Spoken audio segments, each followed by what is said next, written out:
Rainbow allrounder exterior paint, বাংলাদেশের আবহাওয়া উপযোগী একমাত্র পেইন্ট।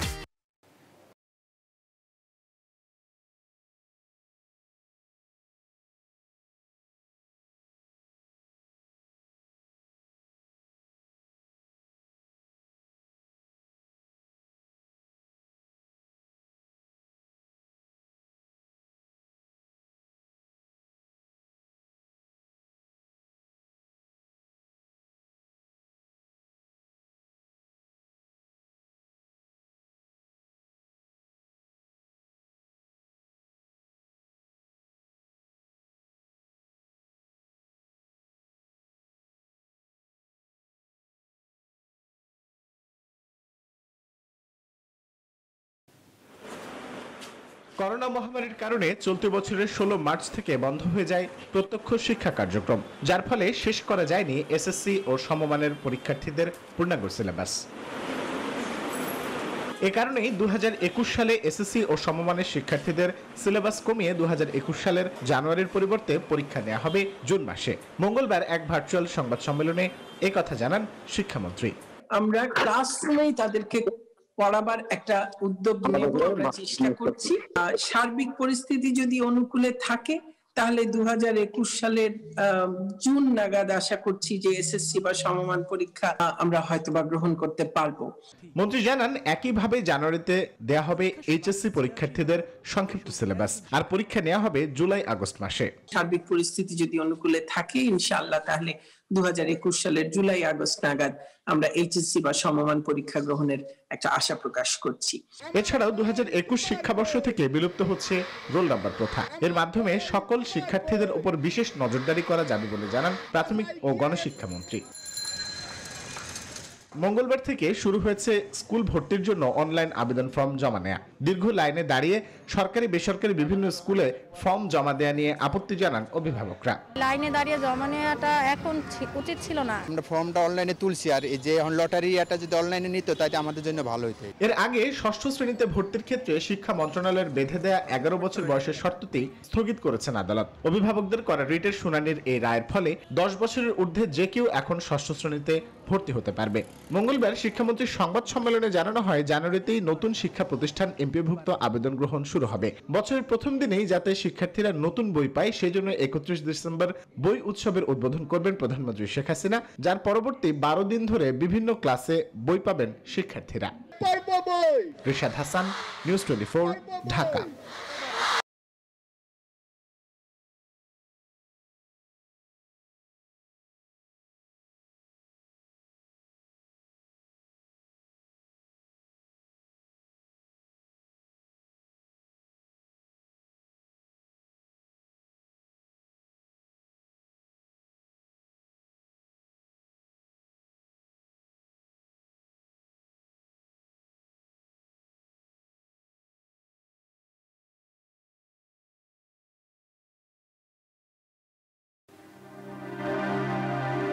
করোনা মহামারী এক প্রকার স্থবির করে দিয়েছে পুরো পৃথিবীর অর্থনীতি। কিছুটা ঝিমিয়ে পড়া বাংলাদেশের অর্থনীতিকেও জাগিয়ে তুলতে হাতে নেওয়া হলো ৮ম পঞ্চবার্ষিক পরিকল্পনা।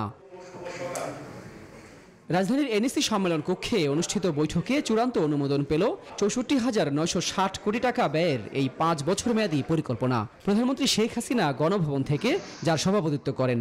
পরিকল্পনায় ২০২১ অর্থ বছরে প্রবৃদ্ধির লক্ষ্যমাত্রা থাকবে ৭.৪% থেকে ২০২৫-এ সর্বোচ্চ ৮.৫% পর্যন্ত।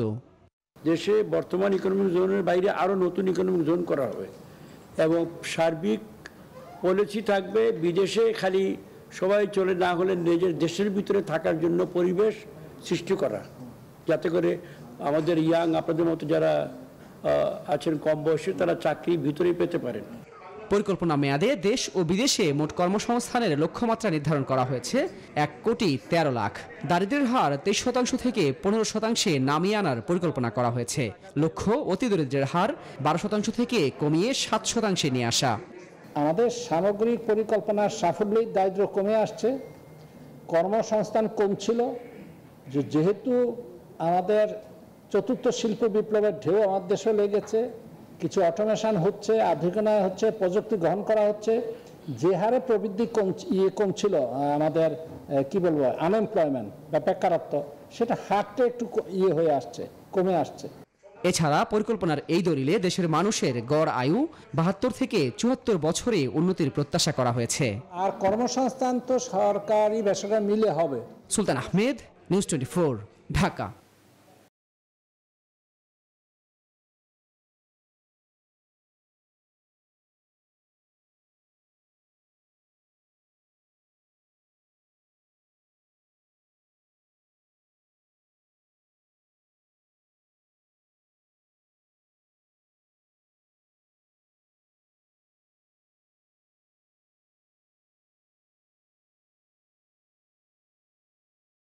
কাজ করতে পারি, কারণ আমাদের দেশের সার্বিক উন্নয়নে দীর্ঘমেয়াদী পরিকল্পনা ও তার বাস্তবায়ন নিয়ে আলোচনা করতে জাতীয় অর্থনৈতিক পরিষদের এই সভা।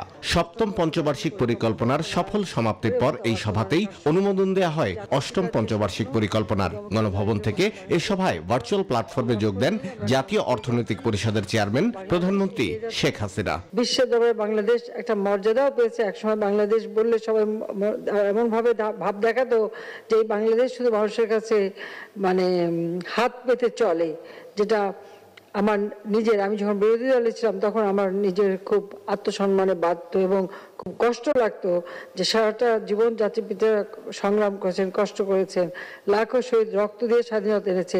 সেই স্বাধীন দেশকে কেউ এরকম অবহেলার চোখে দেখলে এটা আমাদের জন্য লজ্জাজনক। দারিদ্র্যমুক্ত বাংলাদেশ গড়ে তুলতে সরকারের লক্ষ্যের কথাও তুলে ধরেন প্রধানমন্ত্রী। যেহেতু গণতান্ত্রিক ধারাবাহিকতা ছিল না, হত্যাকু ষড়যন্ত্রের রাজনীতি বাংলাদেশে শুরু হয়েছিল, মিলিটারি ডিক্টেটররা ক্ষমতা এসেছে একের পর এক, যে কারণে সেই উন্নয়নের গতিধারাটা অব্যাহত থাকেনি। সেখান থেকে যখন জনতার ক্ষমতা জনতার হাতে আমরা ফিরিয়ে দিতে পেরেছি, যার ফলে আমাদের উন্নয়নের গতিধারাটাও মানে আমি বলবো যে যথেষ্ট সচল হয়েছে। মানুষ তার সুফল পাচ্ছে, সাধারণ মানুষ সুফল পাচ্ছে, গ্রামের মানুষ সুফল পাচ্ছে, সেটাই হচ্ছে বড় কথা। 2021 সাল থেকে অষ্টম পঞ্চবার্ষিক পরিকল্পনা বাস্তবায়নের কাজ শুরুর ঘোষণা দেন প্রধানমন্ত্রী শেখ হাসিনা। গড়ে তোলা সেই লক্ষ্য নিয়েই আমরা শাহ আলী জয়, নিউজ 24, ঢাকা। এগিয়ে যাচ্ছে।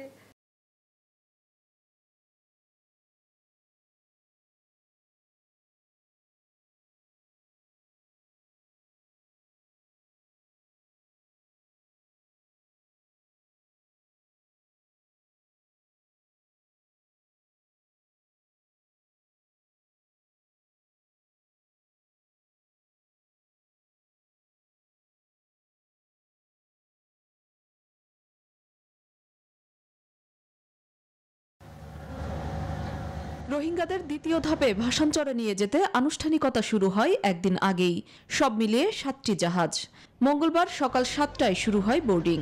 এবার যাত্রায় যাত্রী হয়েছেন 1804 জন। পরিবার পরিজন কিংবা আত্মীয় স্বজনের কাছে ভাসানচর সম্পর্কে জেনেছেন। এবার যাত্রায় এজন্য অজানা শঙ্কা কিংবা অনিশ্চয়তার ছাপ নেই বেশিরভাগ রোহিঙ্গার চোখে। বেশি কষ্ট বাড়ি সেটি হাজার পর আর একটা ফালানো দিল, ভাসানো দিল, ঘর বাঁধিনে বললাম ইয়া কোয়া পড়তে। প্রতিবেশী ওই যে আমাদের বোন সম্পর্ক লাগে, উনি তো আগে চলে গেছে, দুজন ওরা আগে চলে গেছিল, এরপর আমরা যাইতেছি। ইতারা হওয়ার দিকে একটা মাদ্রাসা করছে, মসজিদ করছে, বলে কল আসছে, বাংলাদেশের অনেক সহযোগিতা আছে, সাহায্য আছে, তো এই যে আরো খবর হয়ে আরো কল করছে। নৌবাহিনী জানায় প্রথম যাত্রায় রোহিঙ্গাদের অনেক বোঝাতে হয়েছিল, কিন্তু এবার উল্টো চিত্র। ভাসানচরে যেতে নিজেরাই তালিকায় নাম লিখিয়েছেন। সেখানে অনেক ধরনের বিভ্রান্তি, তাদের মধ্যে অনেক ধরনের আশঙ্কা এবং কনফিডেন্সের অভাব ছিল, তো সেটা ইনশাল্লাহ কাটিয়ে উঠেছে।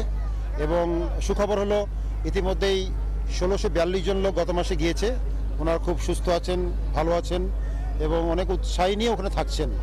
এবং তাদের কাছ থেকে খবর পেয়ে কিন্তু আজকে আরো 1804 জন এখান থেকে রওনা দিয়েছে।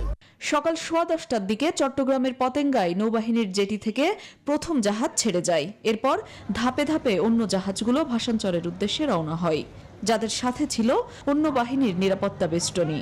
এর আগে চলতি মাসের শুরুতে প্রথম 1600 জন রোহিঙ্গাকে ভাসানচরে নেয় সরকার।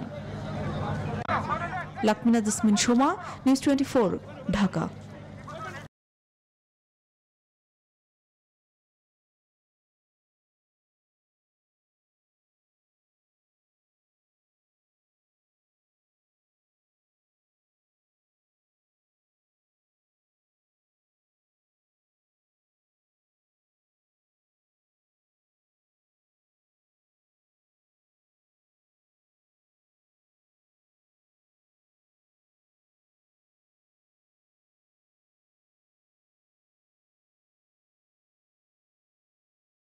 দেশে আসি। আমার ব্যক্তিগত নামে প্রায় ৩৫০০ কোটি টাকা আত্মসাৎ করে পালিয়ে যাওয়া ইন্টারন্যাশনাল লিজিং এর সাবেক পরিচালক প্রশান্ত কুমার হালদার ওরফে পিকে হালদার একজন গ্রেপ্তারি পরোয়ানাভুক্ত আসামি। তার নামে দেশের এত টাকা আত্মসাতের অভিযোগের পরও তিনি কোথায় আছেন তা নিশ্চিত করে বলতে পারেনি দুদক সহ রাষ্ট্রীয় কোনো সংস্থা, যার ফলে হাইকোর্টের নির্দেশে তাকে গ্রেপ্তার করতে ইন্টারপোলের সহায়তা চাই দুদক। চাবে না যে আমি দেশে আসি। আমার ব্যক্তিগত নামে কিন্তু হঠাৎ বেসরকারি একটি টেলিভিশন চ্যানেলের লাইভ টক শোতে আলোচনায় অংশ নিয়ে নতুন করে আলোচনায় এলেন পিকে হালদার।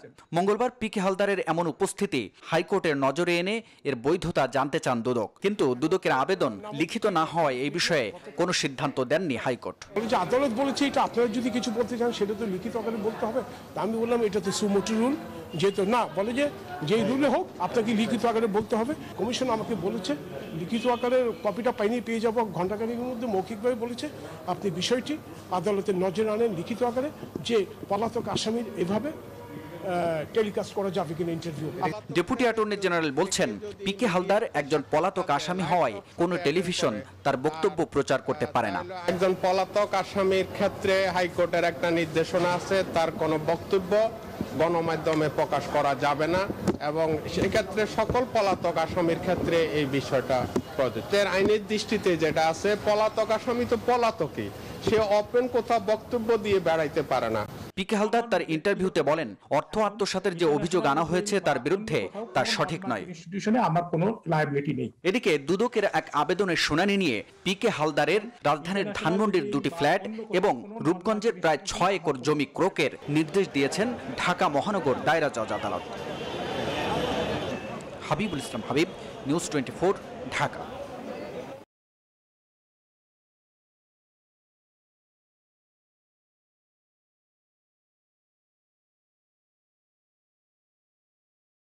খারিজ করেছেন হাইকোর্ট। মঙ্গলবার বিচারপতি শেখ মোহাম্মদ জাকির হোসেন এবং বিচারপতি কে এম জাহিদ সারোয়ার কাজলের হাইকোর্ট বেঞ্চ এই আদেশ দেন।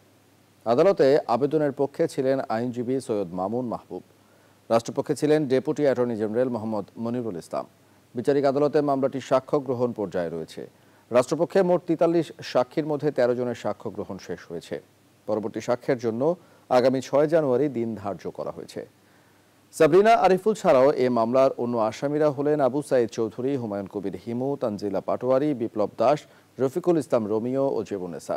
গত ২০ আগস্ট একই আদালত আসামিদের বিরুদ্ধে অভিযোগ গঠনের মাধ্যমে বিচার শুরুর নির্দেশ দেন। গত ৫ আগস্ট তাদের বিরুদ্ধে আদালতে অভিযোগপত্র দাখিল করেন মামলার তদন্ত কর্মকর্তা পুলিশের গোয়েন্দা শাখার পরিদর্শক লিয়াকত আলী।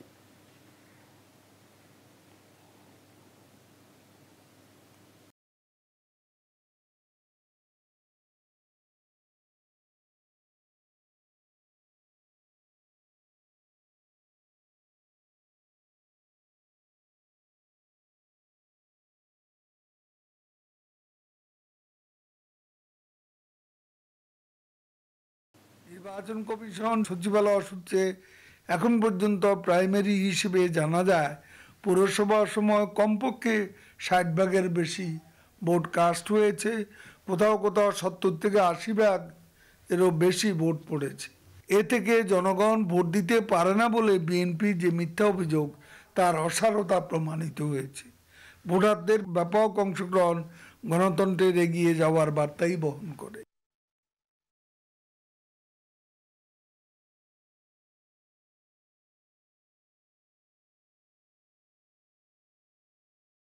ঠাকুরগাঁয়ে নিজ বাসভবনে সাংবাদিকদের সঙ্গে এক মত বিনিময় সভায় ফখরুল বলেন যে আওয়ামী লীগ জনগণের দল ছিল, যে আওয়ামী লীগ স্বাধীনতা যুদ্ধে নেতৃত্বের ভূমিকা পালন করেছিল, সেই আওয়ামী লীগ আজ কর্তৃত্ববাদী জনবিচ্ছিন্ন লুটপাটের দলে পরিণত হয়েছে।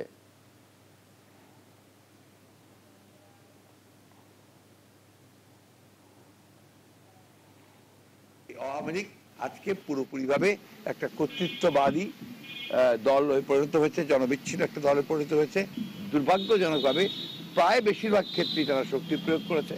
বিশেষ করে আপনার আইন শৃঙ্খলা রক্ষাকারী বাহিনীর সঙ্গে যোগ সাজেশে, ইলেকশন কমিশনের যোগ সাজেশে তারা সেখানে এই আসনগুলোকে আপনার স্থানীয় সরকার আসনগুলোকে নিয়ে গেছে।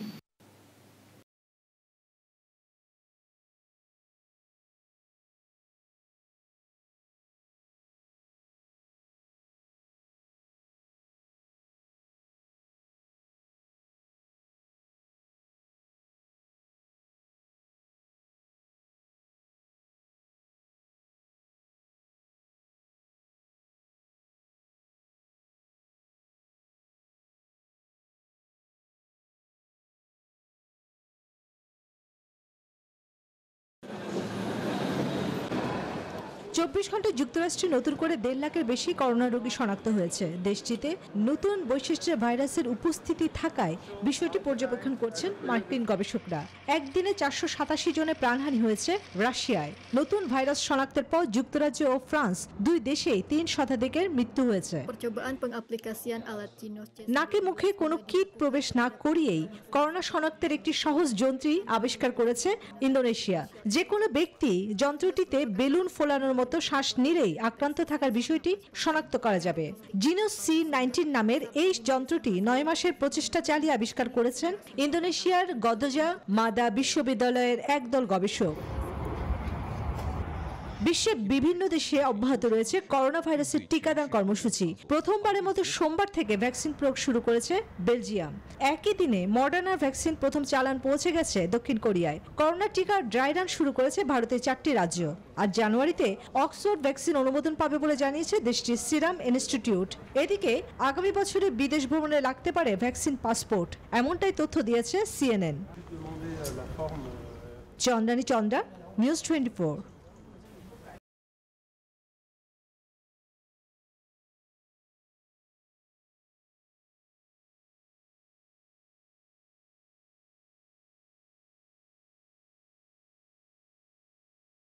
চব্বিশ ঘন্টায় নমুনা সংগ্রহ করা হয়েছে 14,820টি। অ্যান্টিজেন টেস্ট সহ নমুনা পরীক্ষা করা হয়েছে 14,588টি। 24 ঘন্টায় শনাক্ত হয়েছেন 1,181 জন। এখন পর্যন্ত 5,11,261 জন শনাক্ত হয়েছেন। 24 ঘন্টায় সুস্থ হয়েছেন 1,245 জন। এখন পর্যন্ত সুস্থ 4,54,563 জন।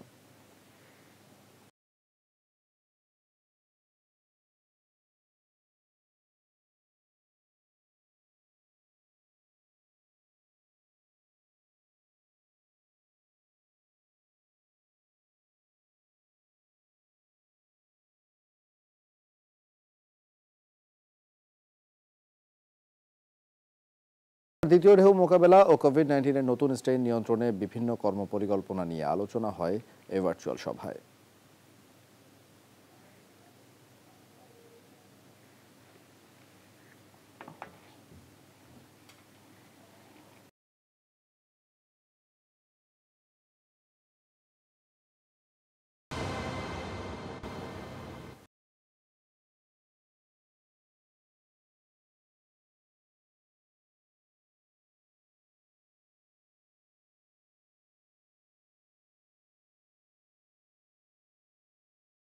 সকাল 10:30টায় জাহাজটি বন্দরের জেটিতে ভেড়ে। এর আগে গত 22 ডিসেম্বর পানামার পতাকাবাহী জাহাজটি ইন্দোনেশিয়ার পেলা ভুবন সিলেগন বন্দর থেকে স্ট্রিম জেনারেশনের যন্ত্রাংশ নিয়ে মাতারবাড়ি গভীর সমুদ্র বন্দরের উদ্দেশ্যে রওনা দেয়। 7 দিন পর সকাল 9টায় বন্দরের ক্যানালে প্রবেশ করে। বঙ্গোপসাগর থেকে এই চ্যানেল দিয়েই জাহাজ বন্দর জেটিতে প্রবেশ করে। এছাড়া চট্টগ্রাম বন্দরের মেরিন বিভাগ গভীর সাগর থেকে জাহাজগুলো চ্যানেল দিয়ে জেটিতে প্রবেশের জন্য স্থাপন করেছে পথ নির্দেশক 6টি বয়া। তবে আনুষ্ঠানিকভাবে মাতারবাড়ি গভীর সমুদ্র বন্দর চালু হওয়ার সময় ধরা হয়েছে 2025 সাল।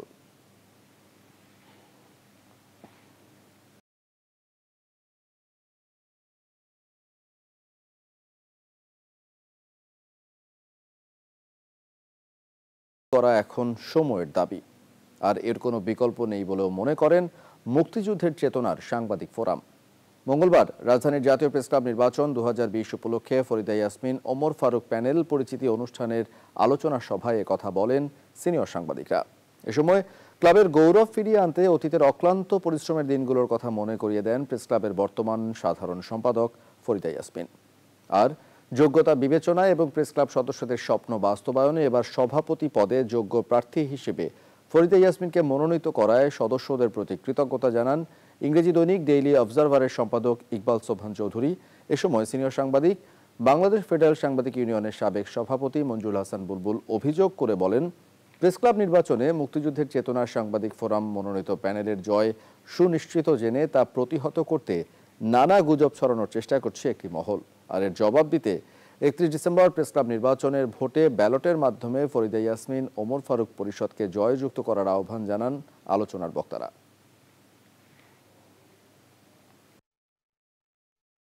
যে আদর্শের নেত্রী এবং আমাদের যে আদর্শ, আমি বলবো আদর্শকে আমরা একটি উপহার দেব। এই বিজয় আদর্শের বিজয়, আমাদের একক কোনো বিজয় না, একার কোনো বিজয় না, এই বিজয় হবে আমাদের আদর্শের বিজয়। যদি আমরা প্রমাণ করতে পারি সাইফুল আলম, শ্যামল দত্ত, ওমর ফারুক, ফরিদা, ইয়াসমিন তাদের নেতৃত্বে যে কমিটি, সেই কমিটি একটি সফল কমিটি ছিল, তাহলে আমাদের পরবর্তী যুদ্ধের ধাপটি অনেকখানি সহজ হবে। আমাদের মুক্তিযুদ্ধের চেতনায় বিশ্বাসী একজন সাংবাদিকও যেন প্রেস ক্লাবের সদস্য পদ থেকে বঞ্চিত না থাকে।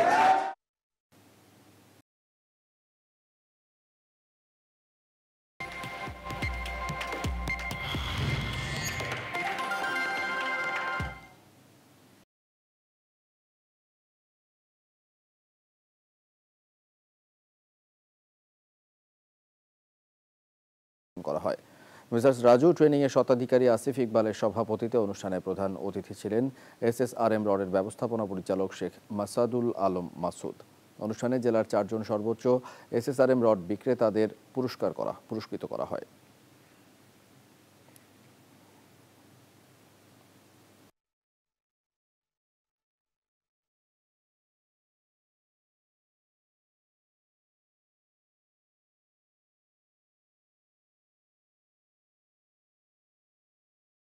আসর সেরা রাঁধুনি 1427। বাংলাদেশের আনাচে কানাচে ছড়িয়ে থাকা নানা রকম রান্নায় পারদর্শী রাঁধুনিদের খুঁজে বের করার প্রতিযোগিতা সেরা রাঁধুনি। গত 5 আসরের ভিন্ন ও সফল আয়োজনের ধারাবাহিকতা বজায় রেখে এবারের আয়োজনেও থাকছে নতুনত্ব এবং উপভোগ্য প্রতিদ্বন্দ্বিতার আভাস। থাকছে যথারীতি অভিনব সব পর্ব, রান্নার জমজমাট লড়াই, কঠিন বিচার কাজ, সাথে মনোরম দৃশ্যায়ন। মঙ্গলবার রাজধানীর প্যান প্যাসিফিক সোনারগাঁও হোটেলের বলরুমে এক সংবাদ সম্মেলনের মাধ্যমে এবারের সেরা রাঁধুনির আনুষ্ঠানিক উদ্বোধন ঘোষণা করা হয়। এ সময় উপস্থিত ছিলেন স্কয়ার ফুড অ্যান্ড বেভারেজ লিমিটেডের প্রধান পরিচালন কর্মকর্তা মোহাম্মদ পারভেজ সাইফুল ইসলাম, বিপণন বিভাগের প্রধান ইমতিয়াজ ফিরোজ সহ আরও অনেকে।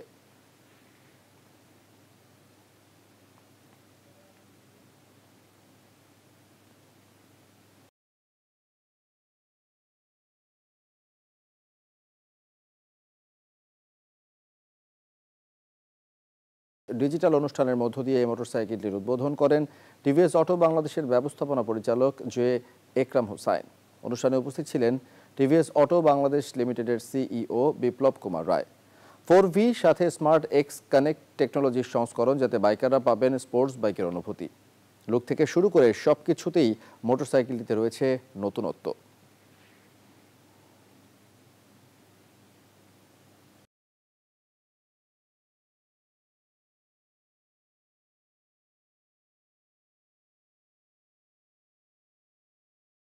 সভাপতি হিসেবে ব্যাংকের প্রধান কার্যালয় ঢাকা থেকে ভিডিও কনফারেন্সে মাধ্যমে রামু শাখা উদ্বোধন করেন ব্যাংকের ব্যবস্থাপনা পরিচালক ABM Mokammel Haque Chowdhury.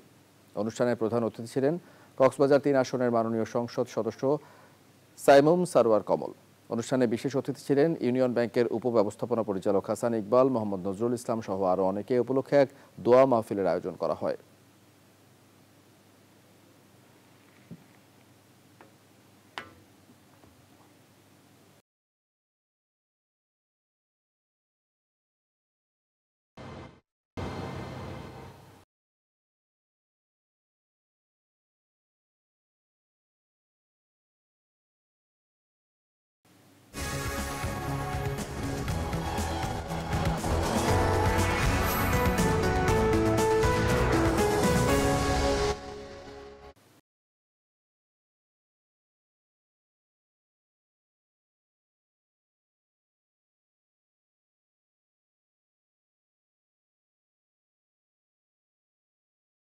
Cup cricket টুর্নামেন্টের আয়োজন করে বাংলাদেশ ক্রিকেট অ্যাসোসিয়েশন কুয়েত। দীর্ঘ 2 মাস 20টি দলের খেলা শেষে ফাইনালে ওসমানীকে হারিয়ে খেলায় জয়ী হয় জিলিব নাইট রাইডার্স। সংগঠনের সভাপতি জাহাঙ্গীর খান পলাশের সভাপতিত্বে এবং সাধারণ সম্পাদক মোয়াজ্জেম হোসেন ও নাসিমা সরকারের যৌথ সঞ্চালনায় অনুষ্ঠানে প্রধান অতিথি রাষ্ট্রদূত মেজর জেনারেল মোহাম্মদ আশিকুজ্জামান পুরস্কার ও সম্মাননা বিতরণ করেন। পুরস্কার প্রদান অনুষ্ঠানে বাংলাদেশ দূতাবাসের কর্মকর্তাগণ সহ উপস্থিত ছিলেন কুয়েতের স্থানীয় নাগরিক ও প্রশাসনের উচ্চপদস্থ কর্মকর্তারা।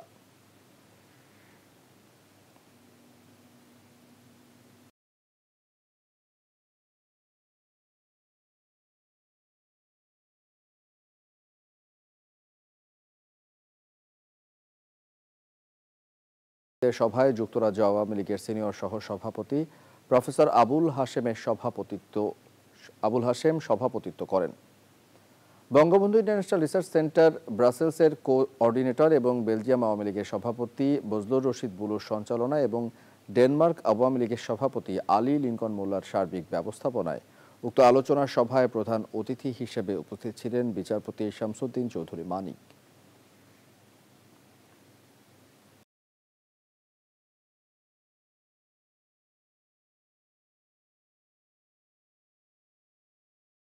হিসেবে উপস্থিত থেকে 4 জন বীর মুক্তিযোদ্ধাকে সম্মাননা ক্রেস্ট প্রদান করেন কাতারে নিযুক্ত বাংলাদেশের রাষ্ট্রদূত মোহাম্মদ জসিম উদ্দিন। সোমবার রাজধানী দোহাতে আয়োজিত এই সংবর্ধনা অনুষ্ঠানে কাতার বাংলা প্রেস ক্লাবের সভাপতি এম আকাশ সভাপতিত্ব করেন। সাধারণ সম্পাদক আকবর হোসেন বাচ্চুর সঞ্চালনায় অনুষ্ঠানে বিশেষ অতিথি ছিলেন কাতার সরকারের ইতিহাস গবেষক ডক্টর হাবিবুর রহমান, বিসিকিউর president engineer Anwar Hossain Akon, Qatar Bangla press ক্লাবের উপদেষ্টা এম সাইফুল আলম ও জালাল আহমেদ সিআইপি।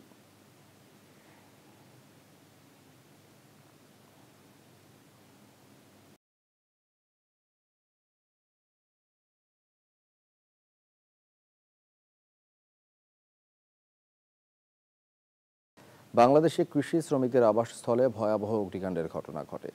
বৈদ্যুতিক শর্ট সার্কিটে আগুন লেগে অন্তত 50 বাংলাদেশি কৃষি শ্রমিকের বাসভবনের সবকিছু পুড়ে নষ্ট হয়ে যায়। প্রচণ্ড শীতে নিদারুণ কষ্টে থাকা এই কৃষকদের সাহায্যার্থে সর্ব ইউরোপিয়ান মানবাধিকার ফাউন্ডেশনের প্রতিষ্ঠাতা ও এথেন্স গার্মেন্টস অ্যাসোসিয়েশনের পক্ষ থেকে নগদ অর্থ, নতুন পোশাক, কম্বল, চাল, ডাল সহ নিত্য প্রয়োজনীয় সামগ্রী প্রদান করা হয়। ফাউন্ডেশনের সভাপতি শেখ আলামিন এই ত্রাণ কার্যক্রম পরিচালনা করেন।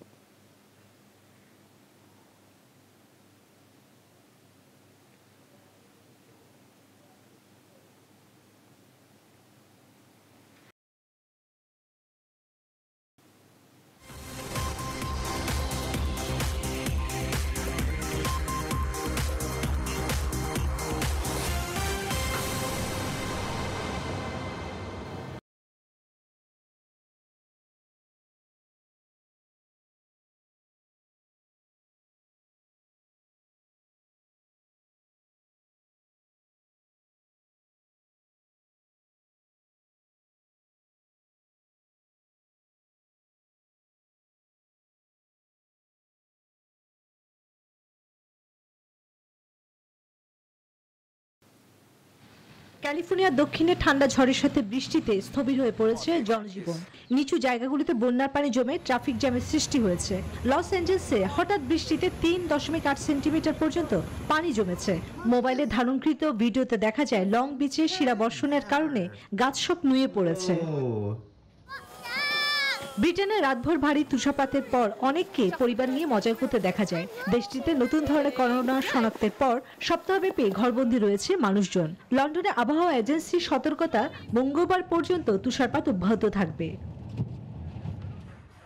শক্তিশালী ঝড় আঘাত এনেছে ইতালির নেপলসে। ঝড়ের আঘাতে ভেঙে পড়েছে রেস্তোরাঁ। ঝড়ের কারণে গুরুতর ক্ষতিগ্রস্ত কাচের জানালা এবং দরজা। করোনা শিষ্টাচার মেনে ধ্বংসাবশেষ সরিয়ে রাস্তাঘাট পরিষ্কার করে স্থানীয় কর্তৃপক্ষ। অন্যদিকে ইতালিতে টানা তুষারপাতে সাদা চাদরে ঢাকা পড়েছে মিলান শহর। সফেদ তুষারের স্তূপ জমেছে 15 সেন্টিমিটার পর্যন্ত। শীতে উত্তর পশ্চিমের বেশিরভাগ অঞ্চলে তুষার পড়ে থাকে। ভারতের হিমালয়ে শীতের তীব্রতা বেড়েছে। স্থানীয় প্রশাসন জানিয়েছে তুষারপাতের কারণে রাজৌরি ও সিমলা শহরের সড়কগুলি অবরুদ্ধ হয়ে পড়েছে। মঙ্গলবার বরফ সরানোর পর রাজৌরির কয়েকটি রাস্তা চালু করা হয়। আমরা যখন এসেছি প্রচন্ড রোদ ছিল, ভাবিনি হঠাৎ করে ঠান্ডা পড়বে। এখন সবকিছু সাদা, খুব ঠান্ডা। আমরা শ্রমিকরা কোনোভাবে নিজেদের আগুনের তাপে গরম রেখে বেঁচে আছি। হু হু করে কমছে দিল্লির পারদ। 24 ঘন্টা তাপমাত্রা কমতে থাকে আরো 2 ডিগ্রির বেশি। ভারতীয় আবহাওয়া অধিদপ্তর জানিয়েছে নতুন বছরে আরো তুষার এবং বৃষ্টিপাতের ফলে সারা দেশে শীতপ্রবাহ তীব্রতর হতে পারে। চন্দ্রানী চন্দ্রা, নিউজ 24।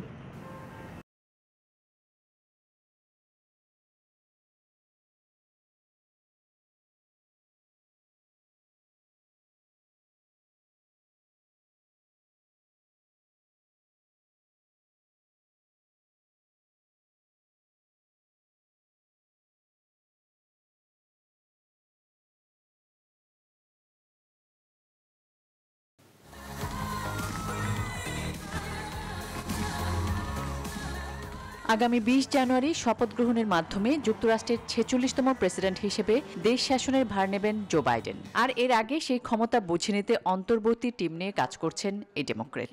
রীতি অনুযায়ী এই ক্ষমতা হস্তান্তর প্রক্রিয়ায় ক্ষমতাসীন প্রশাসন নানান সহায়তা করে থাকে। তারা আসন্ন প্রশাসনকে সরকারের গুরুত্বপূর্ণ ইস্যুতে নিয়মিত ব্রিফিং করে থাকে, কিন্তু ট্রাম্প প্রশাসন সেই রীতি অনুসরণ করছে না। বিদায়ী প্রেসিডেন্টের বিরুদ্ধে ক্ষমতা হস্তান্তর প্রক্রিয়ায় প্রতিবন্ধকতা সৃষ্টির নালিশ করলেন জো বাইডেন। বলেন, ট্রাম্পের অধীনে যুক্তরাষ্ট্রের নিরাপত্তা বিষয়ক গুরুত্বপূর্ণ সংস্থাগুলো চরম ক্ষতিগ্রস্ত হয়েছে। বাইডেনের অভিযোগ, তার টিমকে প্রয়োজনীয় তথ্য সরবরাহ করছে না ট্রাম্প প্রশাসন, যেখানে মার্কিনীদের নিরাপত্তা সংশ্লিষ্ট প্রতিরক্ষা মন্ত্রণালয়ও রয়েছে। সোমবার ডেলোয়ারে দেয়া ভাষণে প্রেসিডেন্ট ট্রাম্পের বিরুদ্ধে গণতন্ত্রকে প্রশ্নবিদ্ধ করার অভিযোগও আনেন বাইডেন। গেল 4 বছরে যুক্তরাষ্ট্রের বৈশ্বিক নেতৃত্ব খর্ব হয়েছে, জোট হামলাও হয়েছে। প্রশ্নের মুখে পড়েছে যুক্তরাষ্ট্রের গণতন্ত্র, যে কারণে অনেকটাই একা হয়ে পড়েছে বিশ্বের ক্ষমতাধর এই দেশটি, যা মার্কিনীদের নিরাপত্তাকে হুমকির মধ্যে ফেলেছে। শুধু ক্ষমতা হস্তান্তরেই প্রতিবন্ধকতা সৃষ্টি করছেন না বিদায়ী প্রেসিডেন্ট, বিভিন্ন গুরুত্বপূর্ণ বিলেও ভেটো দিয়ে যাচ্ছেন ট্রাম্প। যুক্তরাষ্ট্রের স্বার্থবিরোধী উল্লেখ করে সম্প্রতি সামরিক বাজেট বিলের পর প্রতিরক্ষা বিলেও ভেটো দেন তিনি। তবে তার বিরোধিতার পরও সোমবার $740 বিলিয়ন প্রতিরক্ষা বিলটিকে অনুমোদন দিয়েছে মার্কিন কংগ্রেস।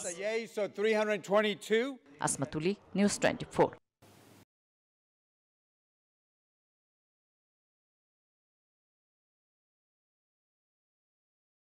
চিরহম্বরি অঞ্চলে মালির ইসলামী জঙ্গি গোষ্ঠীর বিরুদ্ধে একটি অভিযানে অংশ নেয় ফ্রান্সের বারখানে মিলিটারি সেনা সদস্যরা। ফরাসি প্রেসিডেন্টের কার্যালয় থেকে এক বিবৃতিতে জানানো হয়েছে, অভিযান পরিচালনার সময় একটি শক্তিশালী বিস্ফোরক ডিভাইস দিয়ে সেনাদের বহনকারী সশস্ত্র গাড়িটি লক্ষ্য করে হামলা চালানো হয়। এই হামলায় আরও বেশ কয়েকজন আহত হয়েছেন।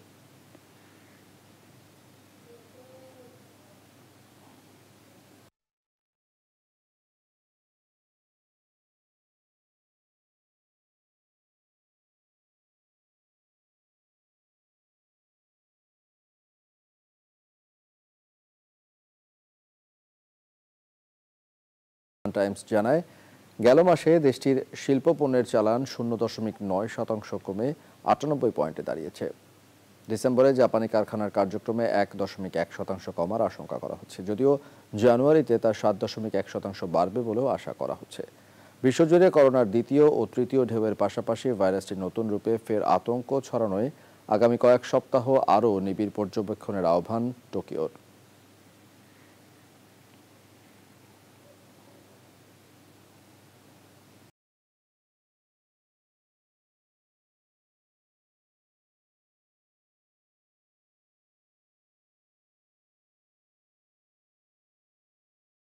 তৈরিতে খরচ হতে পারে 1100 কোটি রুপি।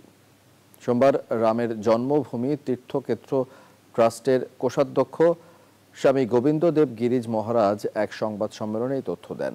মন্দির নির্মাণের খরচ যোগান দিতে দেশের বিভিন্ন প্রান্তের 4 লাখ গ্রামে ঘুরে ঘুরে অনুদান সংগ্রহ করা হচ্ছে।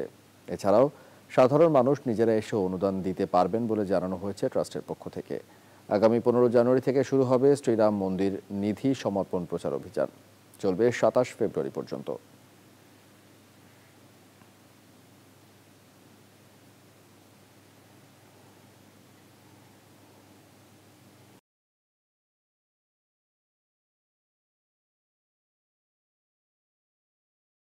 পড়তে যাচ্ছেন জাতীয় দলের সাবেক অধিনায়ক মাশরাফি বিন মুর্তজা। আগের চুক্তিতে এ+ ক্যাটাগরিতে ছিলেন মাশরাফি বিন মুর্তজা, সাকিব আল হাসান, তামিম ইকবাল, মুশফিকুর রহিম, মাহমুদুল্লাহ রিয়াদ। ক্যাটাগরি এতে ছিলেন ইমরুল কায়েস, মুস্তাফিজুর রহমান, রুবেল হোসেন এবং ক্যাটাগরি বিতে মমিনুল হক, লিটন দাস, মেহেদী হাসান মিরাজ, তাইজুল ইসলাম।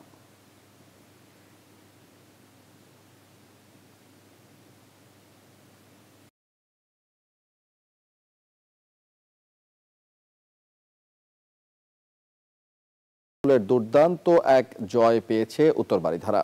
এই জয়ে 3 ম্যাচে 6 পয়েন্ট নিয়ে গ্রুপ টেবিলের 2 নম্বরে ক্লাবটি। এবারের মৌসুমে ভঙ্গুর অবস্থায় থাকা ব্রাদার্স এই ম্যাচে একেবারেই সুবিধা করতে পারেনি। ম্যাচের 13 মিনিটেই কোচ নেভের গোলে এগিয়ে যায় বারিধারা। এরপর 26 মিনিটে সুমন রেজা গোল করে দলকে 2-0 ব্যবধানে এগিয়ে নেন। বিরতি থেকে ফিরে বারিধারা আরও গোছানো ফুটবল খেলে। 60 মিনিটে সাইদের গোলে ব্যবধান বেড়ে দাঁড়ায় 3-0। শেষ পর্যন্ত এই 3-0 ব্যবধানের জয় নিয়েই মাঠ ছাড়ে বারিধারা।